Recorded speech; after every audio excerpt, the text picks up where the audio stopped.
I stared in disbelief as flames engulfed my wedding gown. The ivory satin that had taken 6 months to perfect was now a blackening, melting ruin.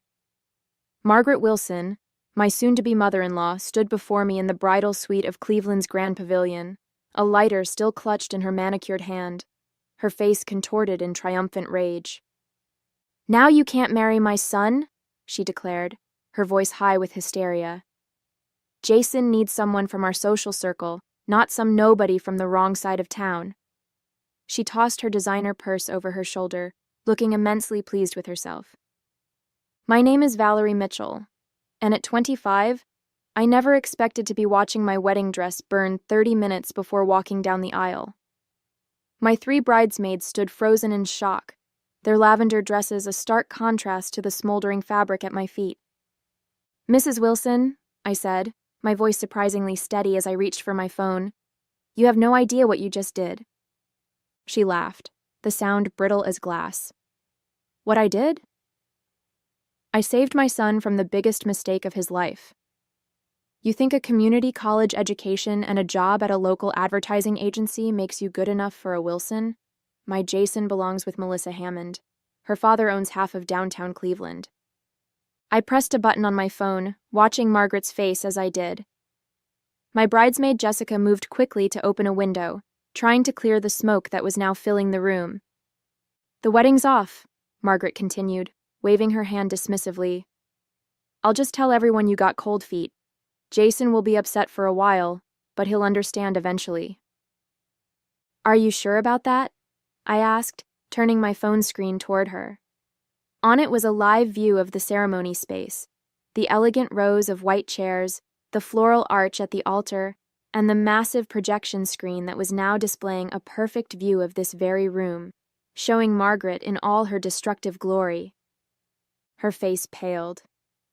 What is that?" "The wedding live stream," I explained calmly. "For Jason's grandparents in Florida and my sister who's deployed overseas. It's been running for the past 20 minutes, capturing everyone arriving, the musicians setting up." I paused, meeting her eyes. "And you destroying my wedding dress while announcing your true feelings about me." "Turn it off." Margaret lunged for my phone, her perfect coiffure coming undone. "You planned this. You set me up." Jessica stepped between us. "Mrs. Wilson, everyone just watched you commit arson on live video. I think you should take a moment to consider your next move." The phone in my hand buzzed with incoming messages. My bridesmaid Tina glanced at the screen and gasped. "It's Jason. He's coming to the bridal suite." Margaret's eyes widened in panic. She looked frantically around the room as if searching for an escape route. "This isn't what it looks like. I was just testing the fabric. Wedding dresses are supposed to be flame retardant." From my phone, we could hear murmuring from the gathered guests. The camera angle had shifted. Someone had taken control of the live stream, and now showed the wedding party's reaction. Jason's father sat stone-faced in the front row. Jason's best man was already rushing toward the building. Most telling was Jason himself, no longer waiting patiently at the altar, but sprinting up the center aisle, his face a mask of shock and fury. "Valerie," my bridesmaid Melody whispered, "what are we going to do about the ceremony? Should we tell everyone to go home?" I looked down at the smoldering remains of my dream dress, now just blackened scraps on the antique hardwood floor. The practical part of my mind, the part that had put myself through college while working 2 jobs, was already calculating next steps. "No," I said firmly. "The ceremony is happening, just differently." The door burst open. Jason stood there, still in his tuxedo, his eyes moving from my face to his mother to the ruined dress on the floor. Behind him, the venue manager and his father appeared, both looking horrified. "Mom," Jason said, his voice dangerously quiet, "tell me I didn't just watch you burn Valerie's wedding dress while saying she isn't good enough for our family?" Margaret's demeanor changed instantly. "Sweetheart, you don't understand. I was protecting you. This girl has been after your money from day one. I was testing her character and—" "Stop." Jason cut her off. "Stop lying. I heard everything." He turned to me, his eyes softening. "Val, I'm so sorry. I had no idea she would do something like this. I stepped carefully around the burnt fabric, moving toward him. It's just a dress, I said, though we both knew it was much more than that. But your mother just showed exactly what she thinks of me, of us, in front of everyone we know. Jason took my hands in his, seemingly oblivious to his mother's sputtering protests. What do you want to do, Val? It's your call. Before I could answer, Mr. Wilson appeared behind Jason, his expression grim. Margaret, what have you done? His voice was low, controlled, but with an edge I'd never heard before. Richard, please, Margaret pleaded. You know the Hammonds would be a much better match. Their family has been part of Cleveland society for generations. As opposed to Valerie, who built a successful career through hard work and determination. Mr. Wilson shook his head in disgust. You've gone too far this time. My phone continued to buzz with notifications. I glanced down to see messages pouring in from guests who were watching everything unfold on the live stream. The venue coordinator hovered in the doorway, looking uncertain. Ms. Mitchell, she said hesitantly. The guests are asking what's happening. Should we make an announcement? I looked at the ruins of my dress again, then at my bridesmaids in their lavender gowns. A plan was forming in my mind, one that would turn Margaret's attempt to sabotage our wedding into something entirely different. Tell them there's been a change of plans, I said, but the ceremony will proceed in 20 minutes. Margaret scoffed. In what? Your underwear? You can't possibly. In my backup dress, I interrupted calmly. The room fell silent. Jason looked at me in confusion. You have a backup dress?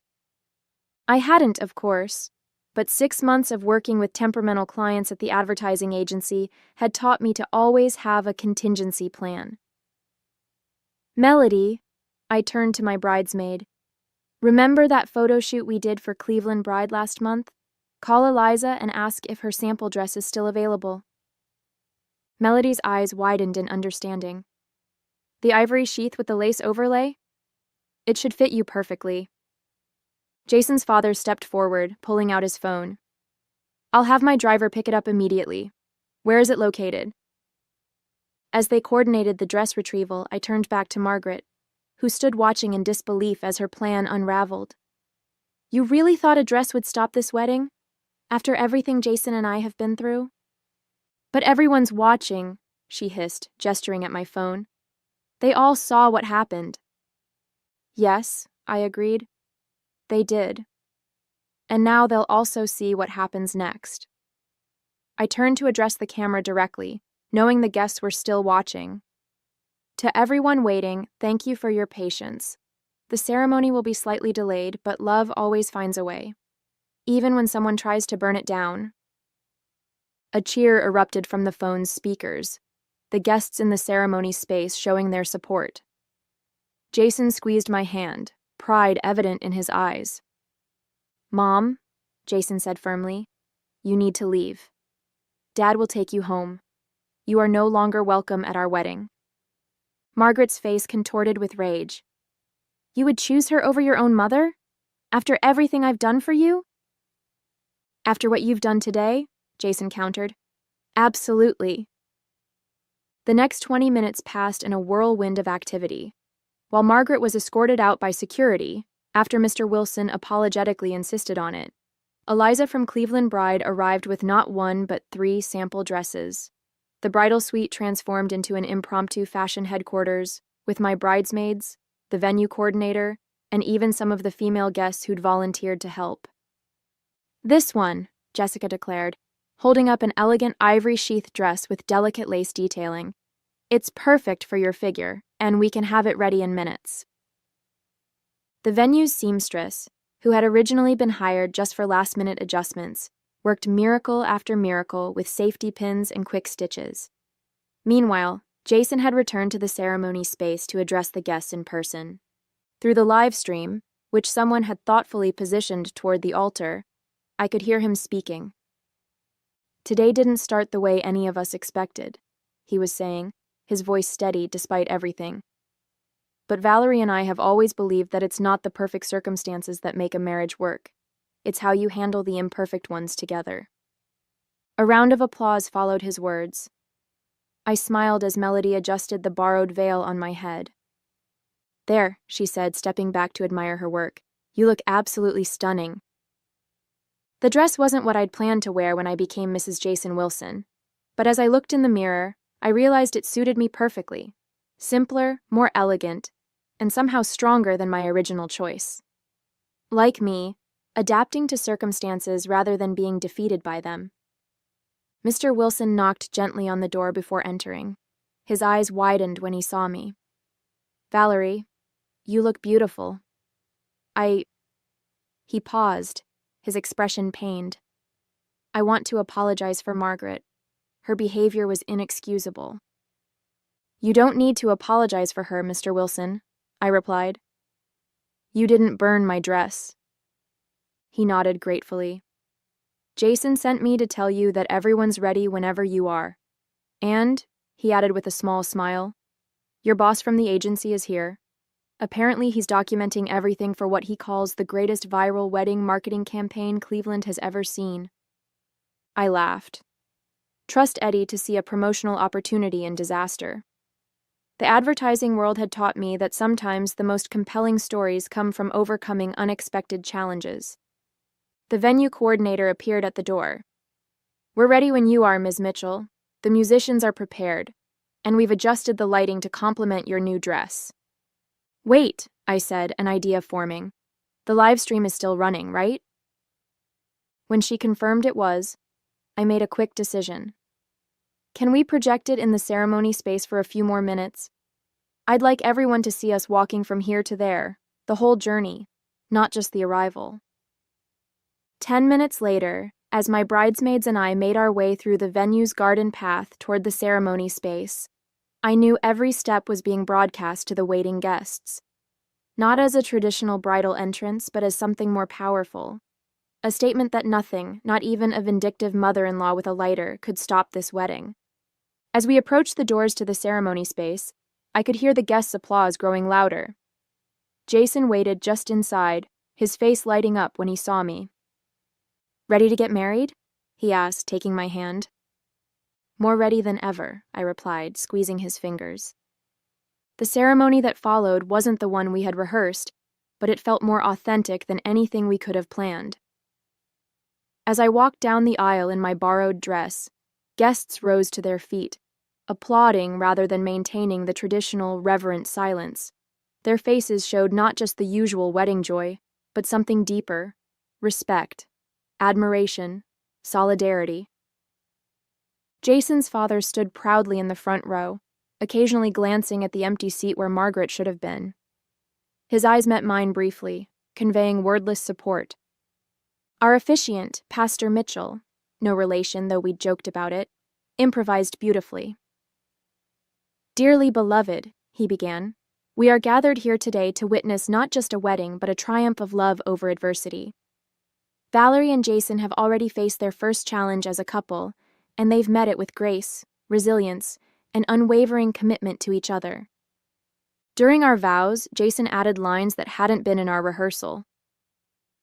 "I promise to stand by you against anyone who tries to come between us," he said, his voice carrying to the back of the room and beyond to those watching the live stream. "Even if, especially if, that person is from my own family." When it came time for the exchange of rings, a moment of panic crossed Jason's face.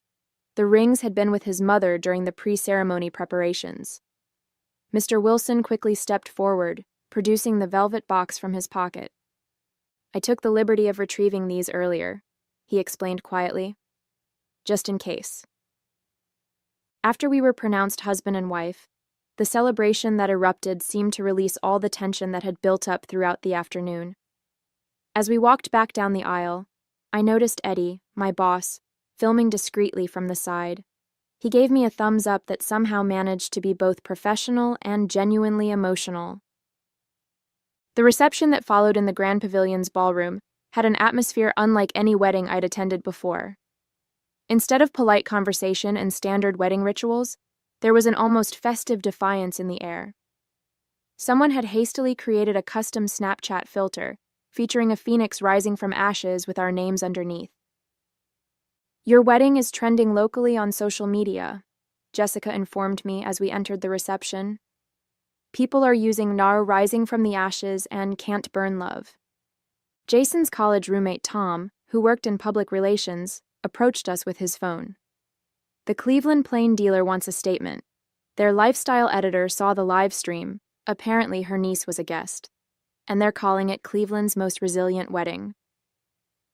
"Tell them we're just grateful for everyone's support," Jason replied, his arm secure around my waist. "And that true commitment means facing obstacles together, not running from them." As the evening progressed, I noticed Mr. Wilson speaking intensely with various family members, damage control evident in his gestures and expressions.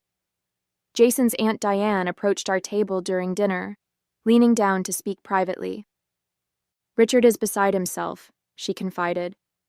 "Margaret's been escorted home, but she's threatening to cut Jason out of the family business if he doesn't come to his senses.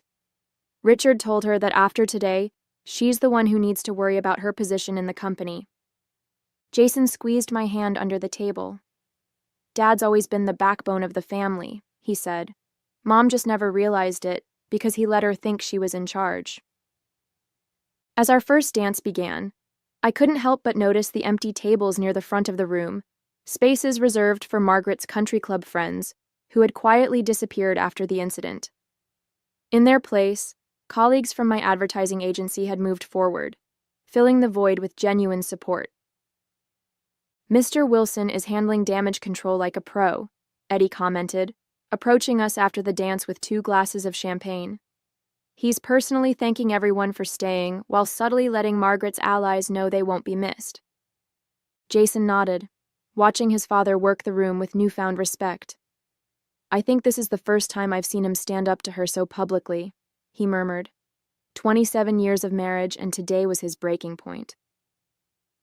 The wedding photographer, initially hired by Margaret, approached us cautiously. "Mrs. Wilson, the younger Mrs. Wilson," she clarified with a smile.